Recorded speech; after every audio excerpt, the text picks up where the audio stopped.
Matapos ang ilang buwang pahinga at matinding recovery, opisyal nang babalik si Jalen Williams para sa 18 laban sa Oklahoma City Thunder ngayong Sabado kontra Phoenix Suns. Grabe, this is the comeback Thunder fans have been waiting for. Matapos sumailalim sa wrist surgery, pinagdaanan ni J-Dub ang mahabang rehabilitation, pero ngayong cleared na siya, asahan na natin ang dagdag lakas, playmaking at all-around scoring na matagal nang na-miss ng OKC. Sa 18 sa isang na-record ng Thunder, naglalagablab na sila, pero ngayong babalik si Jalen Williams, mas lalo pang titindi ang opensa at depensa ng koponan. A fully healthy J-Dub means mas versatile lineups, mas malalim na rotation at mas explosive na chemistry kasama sina Shai at Chet. At sa big stage pa ang pagbabalik laban kontra Phoenix Suns ni Devin Booker. Siguradong tututukan ng buong liga kung paano kakarga ulit si J-Dub sa sistema ng OKC. Kayo mga idol, anong masasabi nyo sa pagbabalik ni Jalen Williams? Samantala, mukhang nasasayang ang isa sa pinaka-intriguing young prospects ng Portland Trail Blazers, si Hansen Yang. Sa ngayon, hindi nagagamit ng tama ng Blazers ang kanilang 7'1" big man. Kalimitan, garbage time minutes lang ang ibinibigay sa kanya at madalas pa nga ay hindi siya nakakasama sa main rotation. Mas pinapaboran ng Portland ang frontcourt trio na sina Donovan Clingan, Duop Reath at Robert Williams, dahilan para hindi maipakita ni Hansen Yang ang kanyang full potential. Kung tutuusin, maraming NBA fans ang umaasa na makita si Hansen Yang na magkaroon ng consistent at magandang role sa Portland, pero tila kabaliktaran ang nangyayari. Right now, he's only averaging 2.8 points and 1.6 rebounds in 7 minutes per game, which clearly isn't enough for a promising center like him to properly develop.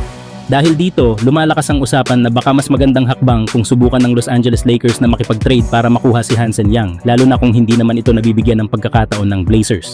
Sa sistema ng Lakers, lalo na sa frontcourt na pinangungunahan ni DeAndre Ayton, malaki ang posibilidad na magagamit ng husto si Hansen Yang. May potential siyang maging energy big off the bench, magbigay ng laki, rim protection at hustle plays na swak sa rotation ng Lakers. Kung mabibigyan lang ito ng mas mahabang playing time at malinaw na role, posibleng maging isa siya sa mga steal projects ng season.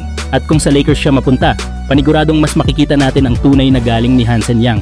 Kayo mga idol, tingin nyo ba dapat nang subukan ng Lakers si Hansen Yang kung di naman siya nade-develop sa Portland? Samantala, inaasahang makakabalik sa rotation ng Los Angeles Lakers ang kanilang pangunahing sentro na si DeAndre Ayton para sa laban kontra Dallas Mavericks ngayong Biyernes. Malaking tulong ang pagbabalik ni Ayton dahil siya ang nagsisilbing anchor ng depensa at kontrol sa ilalim ng ring para sa Lakers. Habang usap-usapan naman ngayon ang posibilidad ng bigating pagbabalik ni Anthony Davis para harapin ang Lakers. Sa kanyang naging pahayag, sinabi ni Davis, "Alam nyo kung anong laro ang gusto kong salihan, pero wala pang nagiging desisyon." Sa pinakahuling update, naka-questionable status na si Davis at probable naman si DeAndre Ayton. At alam naman natin mga idol, trinade siya ng Lakers, kaya natural lang na gustong-gusto niyang makabawi at patunayan ang sarili laban sa dati niyang koponan. May pride, may init at may personal na dahilan kung bakit target niya ang laban na ito. Pero kahit sabik si Davis na makapaglaro, wala pang pinal na approval mula sa medical team ng Mavericks. Patuloy pa rin siyang minamonitor at sinusuri kung pasado na siya sa clearance para sa isang high-intensity matchup.